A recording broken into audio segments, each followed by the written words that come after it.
Hello and welcome back with another episode of Is It Worth It? This time we are taking a look at Super Perils of Baking, which released on Xbox, PlayStation, Nintendo Switch, as well as PC. This is a modern take on a retro Super Nintendo styled platformer, and for the most part, it stays true to what it was going for. This includes the difficulty of games from that era. My playthrough was around 4 hours long, but the part time for the 50 levels are only 1 to 2 minutes each, meaning I died quite a bit.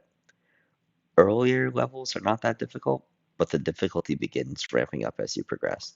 It starts to spike quite a bit towards the end of the game, which led to some extremely frustrating parts for me personally in the last 20% or so of the story mode. A lot of my frustration came from how health is handled. You do not get a full bar of health moving from one stage to the next. Instead, you continue where you left off on the prior level, unless you go into the in-game shop and buy extra health to start the level.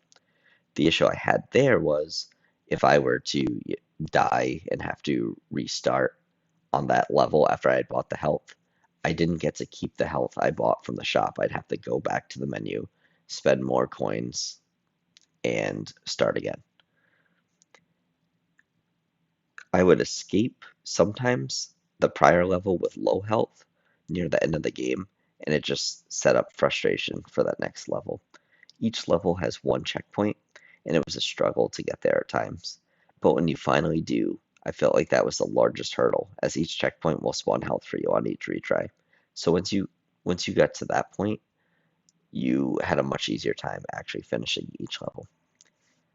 Outside of the difficulty, there's plenty of content for platformer fans to enjoy here.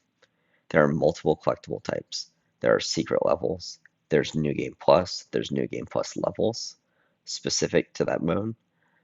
There are part times, and there's a shop that will provide options for multiple items to purchase.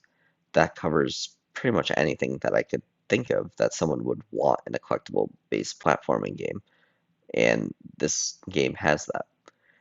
On the same point, one weakness, I believe, is the variety in enemy types. I feel like I saw every enemy no more than 50% of the way through the game, which led some of the levels towards the end of the game to start getting repetitive in nature. Between this and the difficulty spike, I was definitely left frustrated at times. Overall, I think if you are a fan of the era, a fan of the genre, this will satisfy your appetite for a platformer. However, it never really jumped out at me significantly in any way. It has variety and lots to collect, but nothing stands out as that one memorable piece.